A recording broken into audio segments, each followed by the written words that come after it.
Obviously today, as you can see by Together, we've got Kay and Maeve both representing Together Finance, Together Money over here for us. Looking forward to this session. They've done something with a little bit of a twist for the brokers. We're actually joined by a couple of brokers as well. So we've got Andrew Needham and Stroud. I'll let them introduce themselves a little further down the line so you can know exactly where they're coming from and what their experience is. But I think this genuinely sets up for what should be a fascinating and brilliant session. Having brokers here in the session with you, asking the questions, sharing the views from your point of view. It's going to be absolutely brilliant. As ever, with these sessions, we've got a Q&A. So it is live, it is open. Send in your questions. Okay, send in your questions. Once I hand over to Kay and Maeve, they will take you through the session today. But send in your Q&As, your questions that you've got as the sessions go in, your comments on any of the answers given by Andrew, Sarah, or Maeve. Send in your own comments as well. We can really discuss that and get into that at the end of the session. So it'd be great to hear from you on that.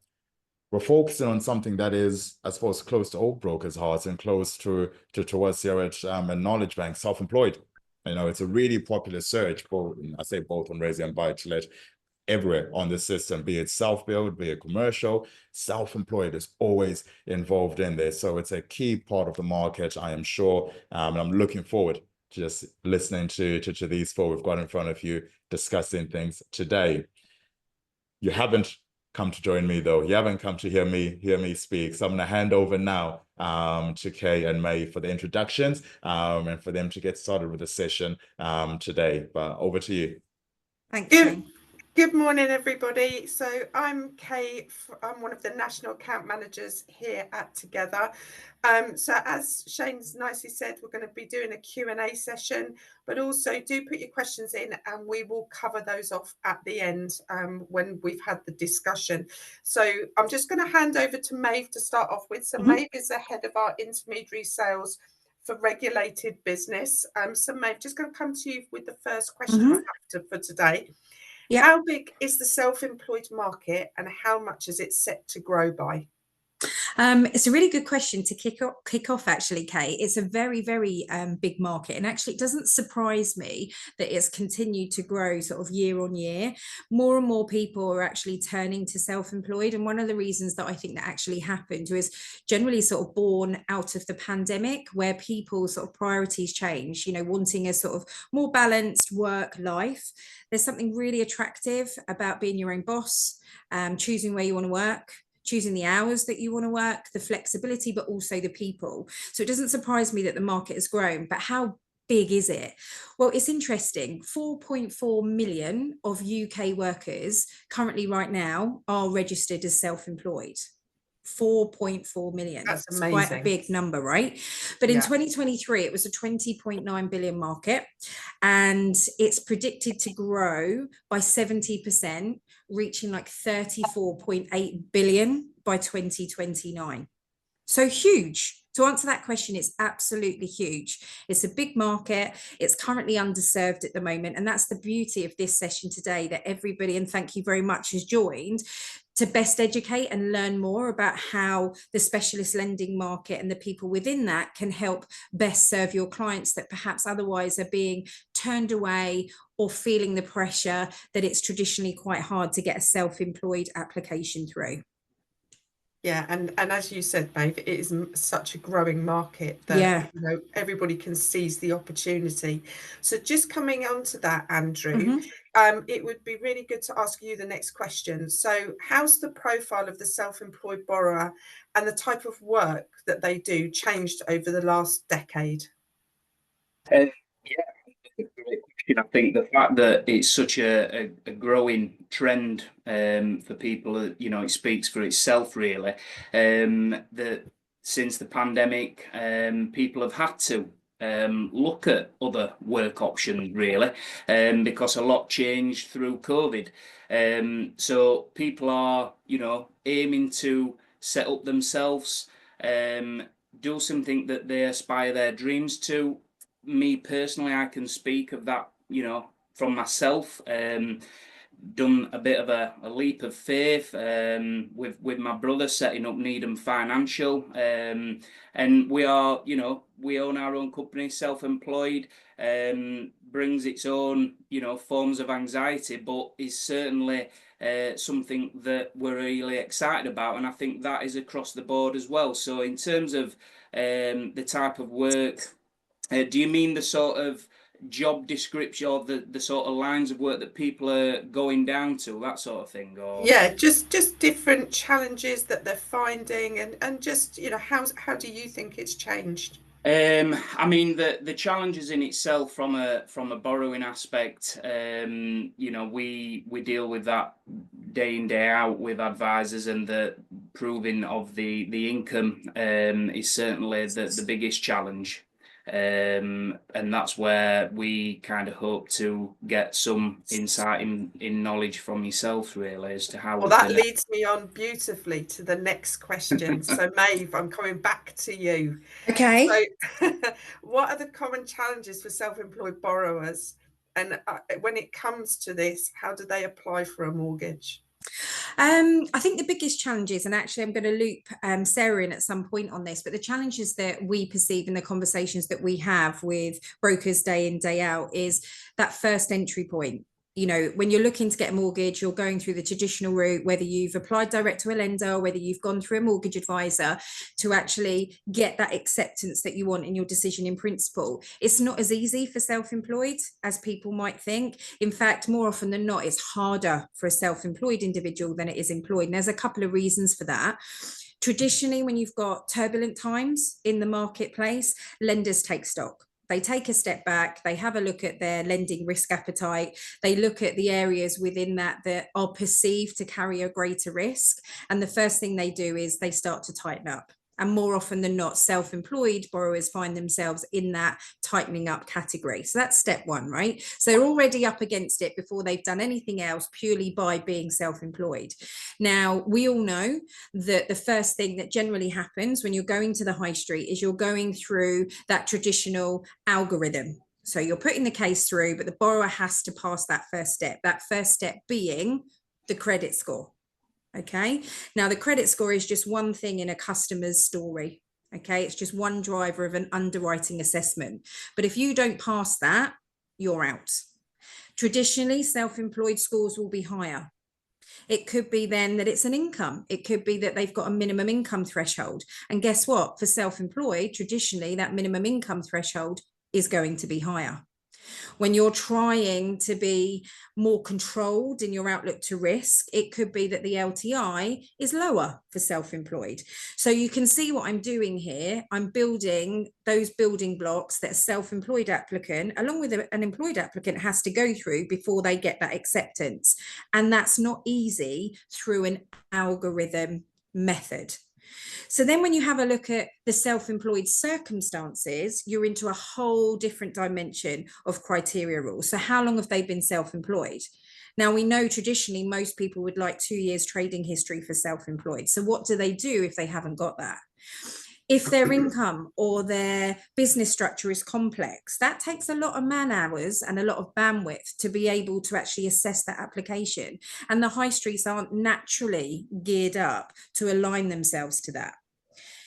It may be that they've got some credit impairment in the background. So then that's looking at it slightly differently.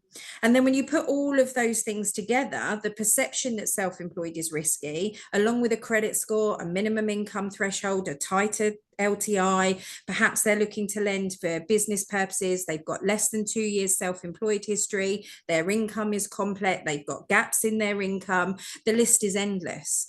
They're the challenges that the self-employed face today, Kay.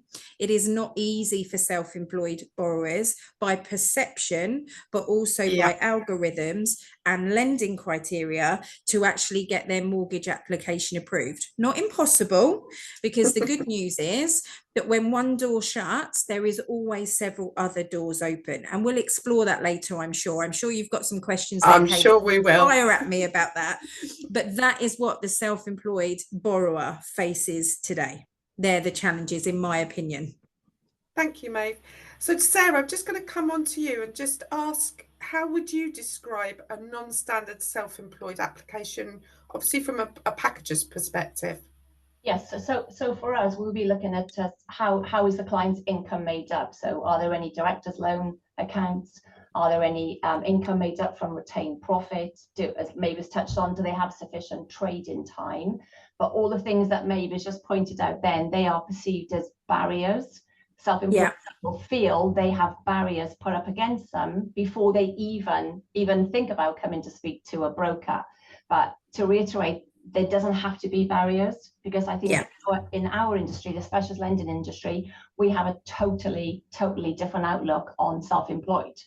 We embrace them because we know lenders are flexible. Lenders will actually have a common sense approach within our industry. So for us, having a self-employed client doesn't actually phase us, because we have the knowledge, we have the history, we have the relationships with the lenders to be able to structure a deal. So if they have a director's loan, that's okay. If they're taking from retained profit, that's okay, because there are lenders that will actually do that. If they don't have 2 years trading, that's okay. So you're suddenly building a picture of lenders that are actually okay. And I think it's also important as well to note that they don't necessarily come to the specialist lending market because they're self-employed. They come because they don't fit the algorithm of the first lending. They may not have even anything wrong with them. The fact that they're self-employed is irrelevant, but they could have failed the credit score, as you said. They could like fall out of bed on loan to income ratio because of their debt ratio. So for us, self-employed, it's the same as an employed person. And I think if we can get that message across today, then I think we'll see a huge increase in brokers feeling confident to submit self-employed clients to us. And that's what this is all about today, isn't it? Yeah. And as Maeve mentioned at the beginning, it's such a growing market that's becoming even more important, that message really does get out there for, you know, not just the brokers on the call today, but for every broker that's actually in the market. It's such an important thing moving forward. But it's down to us to provide the education, and Maeve used the word education, which is a huge, anyone who knows me know that, you know, my position is that we have to educate our brokers. We have to make them understand. Don't be afraid if your client is self-employed. You know, we can very help. much so. Yeah. So Andrew, just asking you the same question, but maybe from a different perspective as a broker, which obviously is why we're here today. So again, the question was, how would you describe a non-standard self-employed application? So from a broker's perspective, it comes on your desk. What does that look like for you? So just to reiterate, I'm not actually a broker selling at the moment, but I look after a wide range of brokers underneath Needham Financial. The many common themes are what Sarah advised: the multiple income sources, the trading for less than 12 months, and the sort of the attitude that, you know, you kind of get a little bit scared. I can't possibly find a way of helping this client. I had a scenario only the other day where a particular client was on an interest-only mortgage, desperate to get onto a repayment model, currently self-employed, but can't prove their income via a normal application. So, you know, looking at it from a broker's perspective, the frustration is there that they're struggling to help the client out, but from a client's worry as well, that they're going to be stuck with the balance at the end of the term because they're only paying the interest off. You know, maybe I'm jumping ahead asking that sort of question right now, but maybe we save that till later. I don't know. Yeah, so but Maeve will cover that off in a later question. But you know, you've raised. Sorry, I went off on a tangent there. That's right. You can go off on a tangent. That's what makes this real. But you know, you've raised some really good points. So I'm sure Maeve will cover that in just a moment. But just going to come back to you, Maeve, with another question.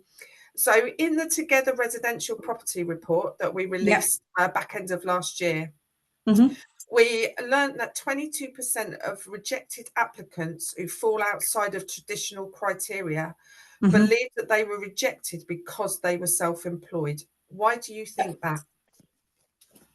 I think it's all the things that we've just generally spoken about. I think it's a combination. I think the biggest thing for me is perception versus reality. There are some consumers out there today that, because of the things that they read, that perception for some, which is actually incredibly sad, won't even apply. They won't actually even get as far as applying for a mortgage, because their perception is they're self-employed, they won't be able to get a mortgage. Now, the beauty is that it's all about the education, and everybody on the call today, and my job as a lender, you know, Andrew's role as a broker, Sarah's role as a master broker, to support the information and the tools so that people are better informed that there are options. You're not at the end of the road. There are options out there for self-employed. So it doesn't surprise me that a huge percentage, was it 22% you said there, Kay, was actually rejected? It doesn't surprise me at all. But what's interesting is that when you have a tightening up of the mainstream and even the challenger banks, the opportunity is always there within specialist lending, and the lenders within it, they always weather that storm. They've proven time and time again that when the market conditions are rocky and turbulent, the resilience comes from that specialist lending space. And learning what you can from today to help change people's perception that they are going to be rejected, or they feel that there's no point even applying because that rejection, they just won't get entertained. That's not true. Okay, it's all about understanding and dispelling the myths around those. So people that need to use projected income, that's absolutely fine. That's not an issue. We just need to understand as a lender, what is the accountant seeing to base that projection on, and how sustainable is that from an income perspective moving forward? If they've got gaps in their income, why was that? You know, is that a one-off, or can that be explained? And more importantly, can it be evidenced? You know, limited companies, some lenders restrict the LTV, some lenders will increase the rate. That's not necessarily the same in the specialist mortgage market. It could be that they've got adverse. Again, that's just around the story. There's a real difference between can pay and somebody that was a victim of circumstance, and their circumstances led to non-payment. Okay, so whilst yes, 22% were rejected, the biggest thing for me is what happened to those rejections. Where did those rejections go? Are they picking up the phone to an Andrew? Are they having a conversation, you know, with Sarah at Truffle? Because that's what I want people to take away from this session, is have the conversations with those people in the specialist market, because there are options out there to turn that 22% into an accept. Very much so. And also, recent case study, Maeve, just staying with you for a minute, explored where self-employed wealth sat around the country. Can you tell us a little bit about this, and also what the average holding deposit is for self-employed? Yeah, this one blew my mind actually, because this came out, I think, of our residential market report. And the stats are quite interesting, that I will share with you, and hopefully I'll remember them. But I think the UK self-employed workforce currently is sitting at 82 billion in terms of disposable income. 82 billion disposable income, right? Yet they are the ones that are struggling potentially to get a mortgage. So that's the first stat that blew my mind, right? Then when you have a look, the average deposit for a self-employed individual is 51,000. 51,000. That is a huge deposit for someone to have. Yet the perception is that they are more risky. But actually, if you take a step back from that, self-employed are very much hand to mouth. They know what's coming. They budget. You know, their income for some will be seasonal, so they're putting money away because it's peaks and troughs of their income. They know that certain months it might drop down, so they need a nest egg. So, you know, it doesn't surprise me that they've got a high deposit. But what's shocking is that they are actually struggling to get a mortgage. And then when you have a look at the hotspots in terms of where this income is, I mean, it won't surprise you that the biggest hotspot is London, you know, so London is a big area, followed by, I think, southeast, southwest, and then I think east, and then northeast. But then when you look at where the entrepreneurials are, you know, they're in the sort of city level, and have a look at their disposable income, I think my eyes nearly popped out of my head. So in Bristol, it was like 802 million. I think Birmingham was like 747 million. Manchester was like 625 million. Brighton was 337 million, and then Coventry was like 336 million, right? So the income is there, the deposit is there, but yet these guys are actually struggling to get a mortgage. And these guys as well that are self-employed tend to be more conscientious and save more deposit anyway because they think they're going to struggle. So by default, they almost become an easier client from that point of view, certainly from an LTV perspective anyway. Yeah, definitely. Yeah. So Sarah, just going to come across to you, love.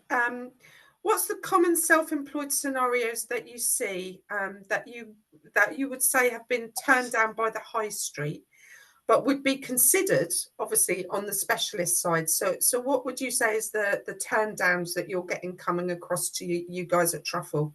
Yes, so we'll get cases where maybe the profit or dividends have reduced, and the lender then may take an average of the last couple of years. That the first charge lender may take an average of the last couple of years. It could be that they've drawn from retained profit. There's a director's loan.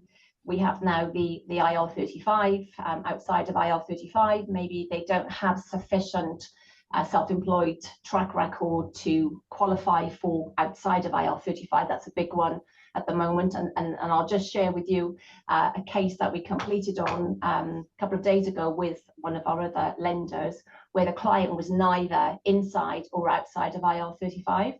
So we didn't have pay slips showing an umbrella company, have salary and dividends from the SA 302s, but the lender took a common sense approach in that they just work simply off the day rate, because we were able to provide them with 12 months minimum contract income. And to me, that was a fantastic outcome for the client, because they were able to raise the funds to do the loan purpose that they wanted to carry out, but they couldn't get a further advance with their lender, and they couldn't remortgage because they were neither inside or outside. Yeah. So we're seeing quite a few of those at the moment. Again, the director's loan, that does come up because people will naturally invest money in their own business and then draw it out then as an income.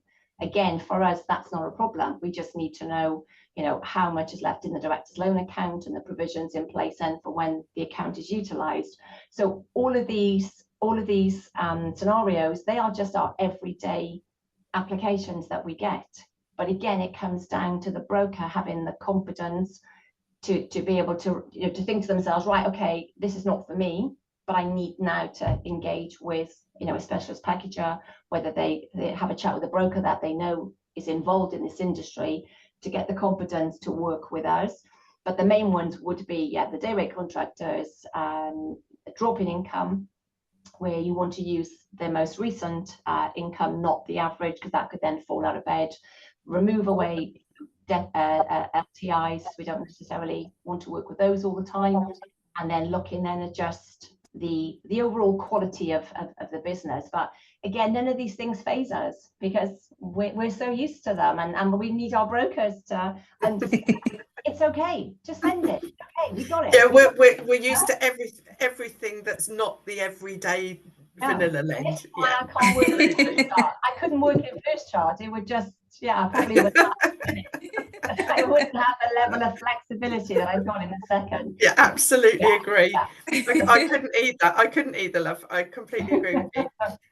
Andrew, I'm just going to come to you on the same question, love. So what do you see come across your desk that's been rejected by the high street? Because obviously that's when they need the broker support probably more. Yeah, very similar, echoing what Sarah's said. We see the exact same hurdles that we have to overcome, dividends being reduced, credit scoring, minimum deposit, for a first-time buyer. How on earth, in normal circumstances, how are you going to raise £51,000 unless you've got wealthy parents? It's going to be extremely hard. So we see those sort of frustrations. I have worked in a high street bank, so it's quite frightening the amount of people that we had to, I'm sorry, it's kind of a computer says no scenario. What's great for us and in and around the education that and the support from yourselves is that we know we can put these deals in, but it's just, yeah, it's having the confidence and the learning element of knowing that there are streams out there that can support it. So yeah, definitely the same sort of, you know, frustrations coming across our desk than what's already been explained. So Maeve, that leads on really nicely for you to highlight how the specialist lenders can help, and why they should be placing business with us. You know, give us a few examples. Yeah, I mean, specialist lenders are always here to help. And I think the first starting point for the guys is thanks very much for joining the question and knowledge today to sort of best inform yourselves as the opportunities that are out there. That's probably the biggest thing is understanding what's available in the specialist lending market to best serve your customers, that there are alternative lending solutions, and the road, you know, you haven't reached the end of the road and the door's not shut. I think the other thing is just a few more questions as an example for an advisor in their fact find, because it may be that what you're looking to do for your client and the traditional route that you think you're going down, it might actually be a slightly different security asset that you might do it. So the outcome would be the same, but just a slightly different way. And that's the beauty of Together, in the sense that, you know, we've got 9 different product sets, of which these guys on the call today all have access to. And whilst it may look like you're doing something on their main residence, as an example, it may actually end up being done on a buy to let, but the objective is still being fulfilled slightly differently. But it's also about mortgage advisors equipping themselves with the right tools. So if you aren't using a criteria sourcing system, as an example, and obviously this is hosted by Knowledge Bank today, that should absolutely be something that you should have in your toolkit. Okay, the first point of call for you would be to go, look, what am I struggling with here? What is it about my client's circumstances that is making this particular case tricky to place? Start there. Then go on to a system like Knowledge Bank and search for the lenders that will lend for that particular tricky piece of criteria that you otherwise are struggling to actually get through. Once you've done that, and you know who your lenders are, then you can go back onto your traditional sourcing and source those lenders. And the reason that I'm positioning it this way is to ensure that A, you've got the correct customer journey, but also you're managing expectation around rate. There is nothing more frustrating for a customer of perceiving they're going to get one thing, start on that journey, only for the journey to stop and then be priced differently. Whereas if you actually start looking at what it is that you want the outcome to be and the bit of criteria that you need to satisfy and work back from that, that is the optimum customer journey. Equally, reach out to the likes of Truffle. You know, they are a human API. Sarah is a walking, talking criteria individual, right? She's just shown that to you today on this call. She is phenomenal. Okay, what that girl can't answer within 5 minutes of your call, I don't know. But a simple telephone call in to say, look, Sarah, I've got this particular deal. I've tried it through the high street as an example. I can't get it through. She'll say, tell me about your scenario. She will be able to reel off very, very quickly whether or not she thinks that you can get an outcome for your client. I'm pretty confident 9 times out of 10 that will be yes. And then what you've got to do is just decide what you want to do. Do you want to best equip yourself, learn as much as you can, and then deal directly? That's one choice. Do you want to partner, forge a relationship, collaborate with somebody that understands the specialist market, the lenders within it, has those relationships, can structure a deal? Is another one. And it could be a combination of the two. What you can't do, well, obviously you can, it's absolutely up to you, is do nothing. And the reason that I really stress doing nothing is because the wide web is not our friend. It's nobody's friend, right? If a customer's got a borrowing need, they will find it. They will always go to their trusted advisor and they will always explore that option with them. But if the traditional route is closed or not right from an advice perspective, that's fine. But if your product set is not broad enough, or you don't have a relationship with a master packager and specialist, as an example, to see whether or not there is an option, whilst that road might close for the customer at that point, they're now on the internet. So they're now going off on their merry journey anyway, still trying to achieve their outcome for their financial or their property aspirations. And they are being reached out to by loads of different people that they want to have a conversation. When they reach out to that person and they have that conversation, they may well reach the same outcome that you did, in the sense that it's not possible or it's not the right time to fulfill that in that way. But if that particular mortgage advisor is now having a slightly different conversation with your client and is finding a solution in the specialist market, and they are very good at their job, they are now going to have a look at their protection insurance, because the customer is ultimately going to be borrowing more. So they need to have a look at their protection. So that protection is now coming away. If they are then very, very good, they might be diarising your client to give them a call when their mortgage is up for renewal. And if they're very, very good, they may then go on to do other activities with your client. So the point that I'm stressing and making is to do nothing could be far greater than the individual need that the customer had at that particular time. And it could be that you could lose your customer for good off your client bank, which is something nobody wants.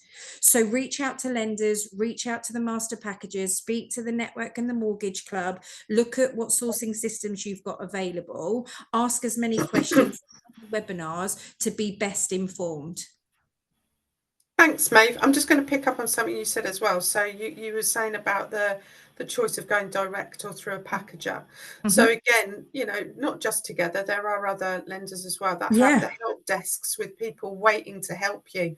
So if you do want to do it directly and you feel like you just need some help with criteria or understanding whether the case is going to fit, do pick up the phone, you know, go on the websites and actually talk to the teams in head offices, because they are there to help as well. Absolutely. So staying with you just for a minute, Maeve, why is the self-employed market such an exciting opportunity for brokers? Why should they be going towards it rather than shying away from it? Because the exciting thing for me is that customers feel that they are underserved and there are no options, and there absolutely is. So that's the exciting thing for me, is that there are alternative lending solutions out there. So that's what makes it really, really exciting. It's the fact that there is a solution. We can help collectively, collaborating, dialing in today, learning more, being introduced to the likes of Andrew at Cornerstone, and then you've got Sarah at Truffle, and you're speaking to a lender, walking away from this call and going, next time I've got a particularly complicated self-employed case on my desk where I think I've reached the end of the road, I'm actually going to pick up the phone. I've got some people that I can reach out to and discuss my customers' individual circumstances to see whether or not they can help me. That's what's exciting for me. Thanks, Maeve. Andrew, just going to come over to you with the same question. So again, from a broking point of view, would you see self-employed as a great opportunity? You know, how would you use that to grow your business? The fact that obviously there's more self-employed people, you know, and that will, you know, grow and grow.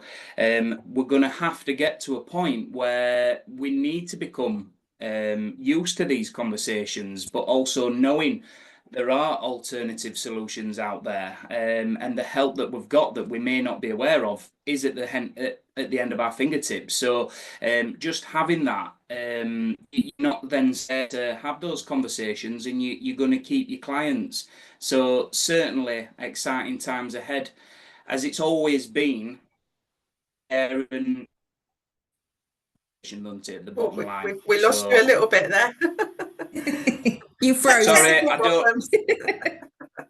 I don't know if it's my internet connection. I do apologise. That's all right. How much you heard of that? We got most extremely of it. Don't exciting.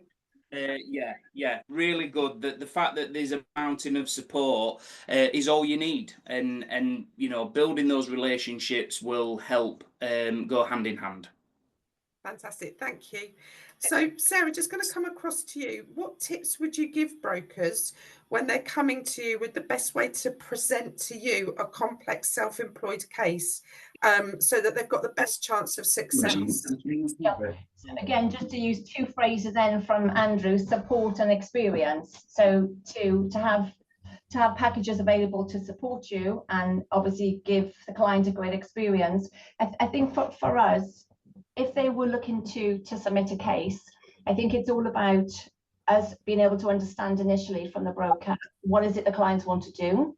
What is it about their self-employed setup that makes it slightly complicated for the first charge, whether that's a remortgage or a further advance? And then for me personally, I would want to be introduced to that client and to the client's accountant at the first available opportunity, because you're going to get more information from the client, from the accountant, than you are from the broker. I mean, obviously the broker knows everything about the client, of course they do. But for us to be able to structure a deal, a referral to the lender with a positive outcome, it's so important that we fully understand the deal, and the best way to get there is a really, an early introduction to the client and to their accountant. A referral is about, we're saying to the lender, we understand this deal. We've taken the time to speak with the client. We've got access to the accountant. We know how to structure this deal. Here's the deal. If we go into a lender and there's gaps, there's obviously there's going to be questions. Of course there are. But if you go into a lender and you don't have all of the information, that referral is going to become weak. And then you're asking a lender then to look at a deal that perhaps you don't understand yourself. So how can you then possibly expect the lender to understand it? So again, that comes down very much to building a relationship with the broker, and then the broker having the confidence to just really let the specialist packager basically get on with it, but make sure they're involved throughout the entire process. Where we need their help, we'll get it. But I think a strong referral needs to go off to a lender, and I believe that we are the ones then to be able to ascertain the information from the client and the broker. And it's just building that relationship up then. So that's it's all about the picture. It is, absolutely. But there's going to be gaps in information, of course, but those gaps need to be minimal, because you have to demonstrate you know that deal, you know that client, and you can answer any questions that are thrown at you as part of that referral. That's my personal opinion. Brilliant. And if they need to go back to the client, maybe getting back to the client as quickly as possible, just to keep everything moving forward as well, I'd say is another key point. Yeah, just a courtesy email, just to let you know it's still being assessed by the lender. We'll be in touch as quickly as possible. You may have to speak to a client 10 times a day, but as long as those 10 times a day actually adds value to what you're doing, and more importantly, you're getting the right outcome from the client, no client's going to have a problem if you're calling them exactly questions. And I think the more time you spend with the brokers, new brokers, then that relationship will start to grow. The trust will build, and then they won't think twice about sending you an email. Hi, Sarah, can you call this client? Wants to raise X, Y, Z. And you think, oh my God, we've gone from that to now that. But it also goes back to Maeve's point about retaining your client long term as well. Yeah, it's so important, because if you're not looking after your client, somebody else will. Yeah, absolutely. We inherit brokers, clients, where the client will say, oh no, the broker didn't give them the opportunity. And we always say, if clients are made aware of different proposals available to them, let them know. It's up to them. I think Maeve used the phrase, it's up to them to decide if they want to proceed, but at least give them the information in order for them to make an informed decision. That's all we're asking. Thank you, Sarah. Maeve, kind of coming to you with a similar question. So what questions are most common with regards to what the underwriter gets asked on a complex case, and how can brokers prepare for that? So it kind of covers off some of what Sarah's just said, but from our point of view as a lender, what would we be looking for? I think that the key is in the quality of the presentation, to sort of echo what Sarah was saying. You know, if you fail to prepare, then you prepare to fail, right, in terms of presenting that to the lender in the best light. My biggest advice would be to actually put yourself in the shoes of an underwriter, and when you're discussing your client's particular circumstances, if through that journey, through your fact-finding exercise, something doesn't ring true or is sitting uneasy with you, the chances are that unless you explore that, lift the bonnet and actually get comfortable yourself, an underwriter, when they receive that case, are not going to get comfortable either. So it's getting as much of the prep work done right at the very beginning, and it's really understanding, especially where the income is quite complex or there are income gaps as an example, understanding why that happened, and then satisfying yourself that what you're trying to do for your client does lend itself to a good customer outcome, because ultimately that's what broker, customer and lenders want. And it's about truly making sure that the customer can afford it now and in the future. And if they've had credit blips, and unfortunately more often than not now we are seeing a rise in customers that, you know, sort of following the sort of pandemic and the environment that we've been in and the cost of living crisis that we still continue to be in, people have done very, very well, but they are now starting to struggle. So credit blips are on the rise, but it's understanding the circumstances around that and asking yourself whether it rings true. Because when an underwriter receives a case, especially if there is any credit blips, they will look at your story and they'll look at the credit search and they will be looking to see whether or not that actually stacks up. So they'll say, okay, well, they were a good payer perhaps before. Sarah's now told me the story as an example, and I can see that on the credit port. I'm like, right, okay, that makes sense. And actually, by doing this, by lending them this money, that is actually going to put them in a better situation. Again, you will be able to see that. They might not be completely up to date as an example, but you can see that they are moving towards that. So it's just making sure that whatever you're presenting is actually A, able to be evidenced, B, actually makes sense, and is C, sustainable moving forward. They are the key things. A well-presented case with a really clearly articulated rationale as to why this lends itself to a good outcome will see you more often than not put to the top of a pile with an underwriter than somebody that basically has not thought that through. They've not looked at the documentation. They've not challenged if they're looking to use projection income and there's nothing from the accountant to confirm what that projection has been based on. These are just very, very simple things that a little bit of work before presenting to lender can be the difference between a very quick no or a yes. Yeah, totally agree. Yeah, very much so, very much so. So Sarah, just staying with you for a minute, because I think we've lost Andrew, unfortunately, but just staying with yourself for a moment.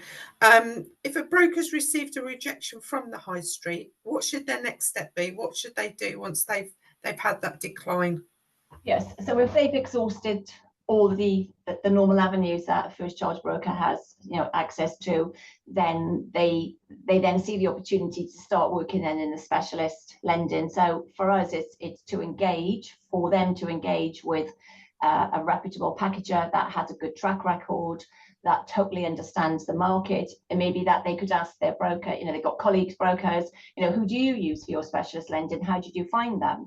If a few names are put in the pot, go onto that packager's website, have a look at their FIFO, reviews from clients, from brokers, and make sure that the person that you work with is somebody that you feel will go the 100% for your client, that they are going to challenge maybe a decision that they feel should be overturned.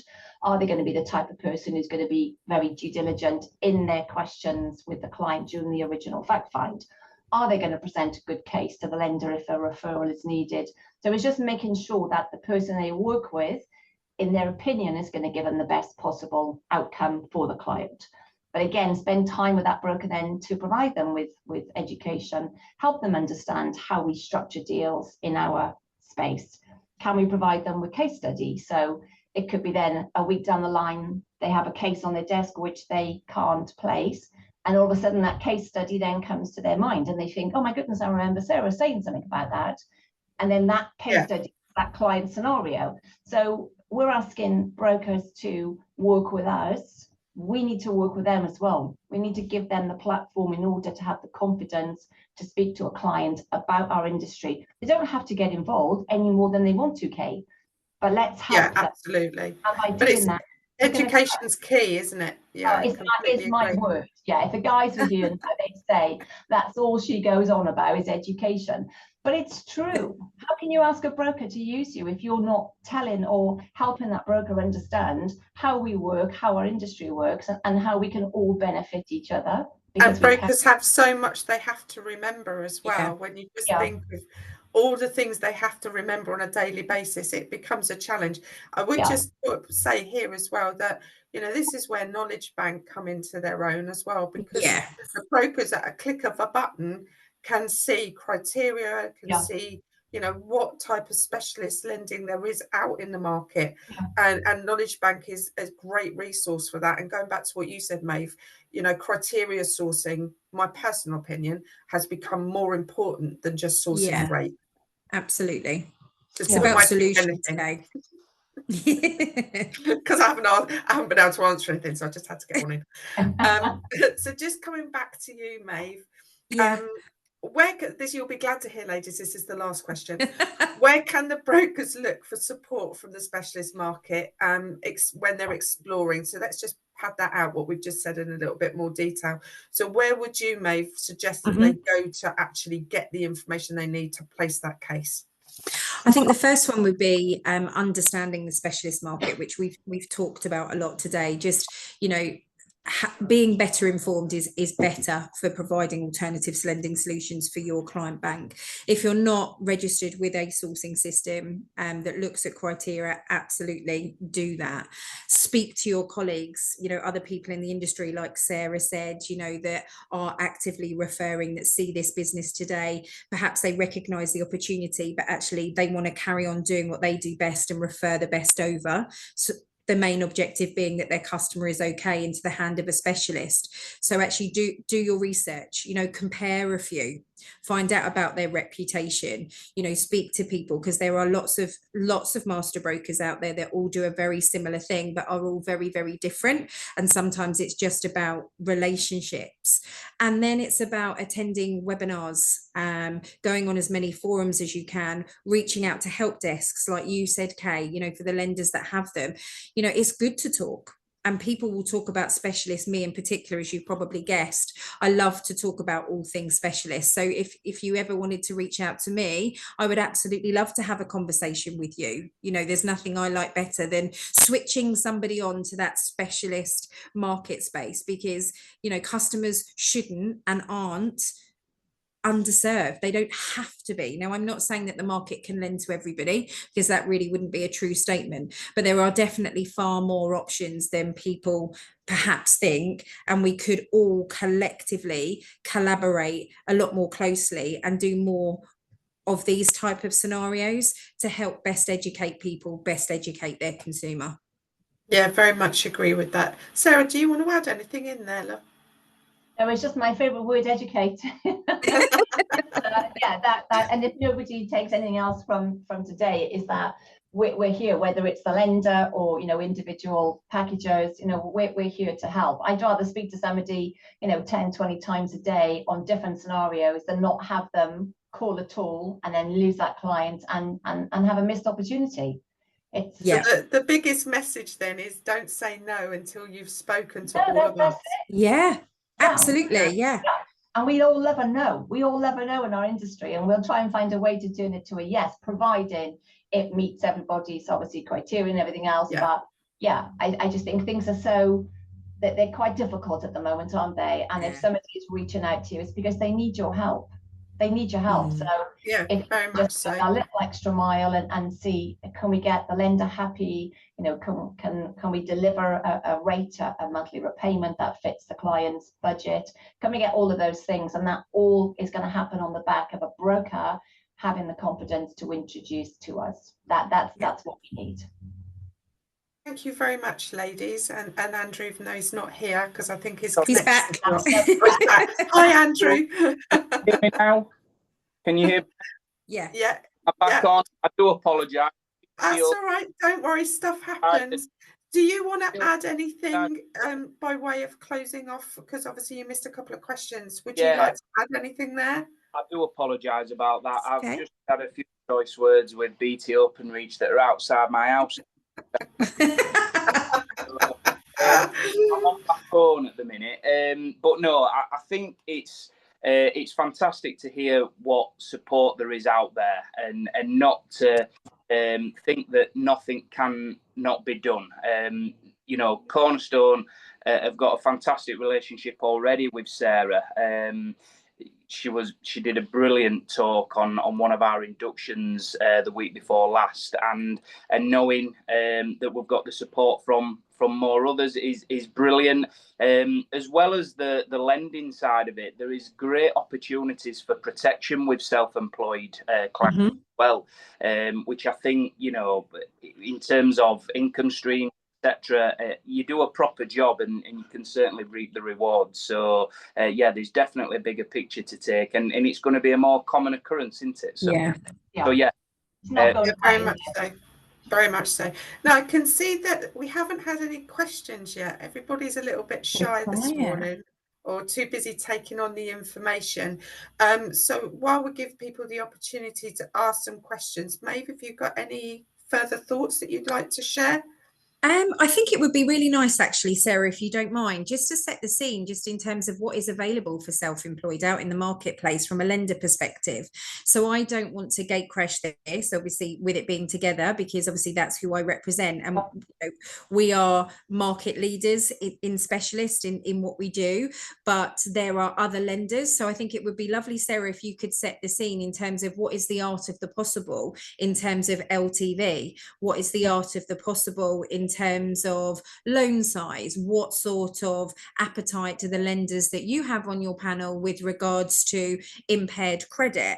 For me, some of the things that I'd like to drop in there, which are sort of more generic, is, you know, a lot of the lenders in the specialist market don't have a minimum credit score. A lot of the lenders in the specialist market don't have a minimum income threshold for self-employed. You know, a lot of the lenders in the specialist lending market don't have a loan to income. So if it is an affordability challenge that you're up against, you know, there are lenders in the specialist space that don't have that barrier to entry.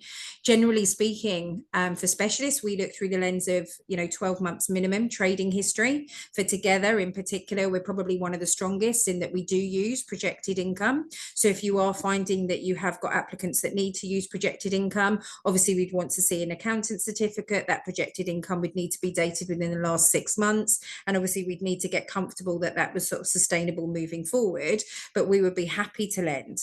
You know, if you've got consumers, as an example, that need to borrow for perhaps a tax bill, again, that will reduce down who will look at you. But again, for Together, we're fine with that, and we wouldn't necessarily need to have proof of that tax bill to enable us to lend.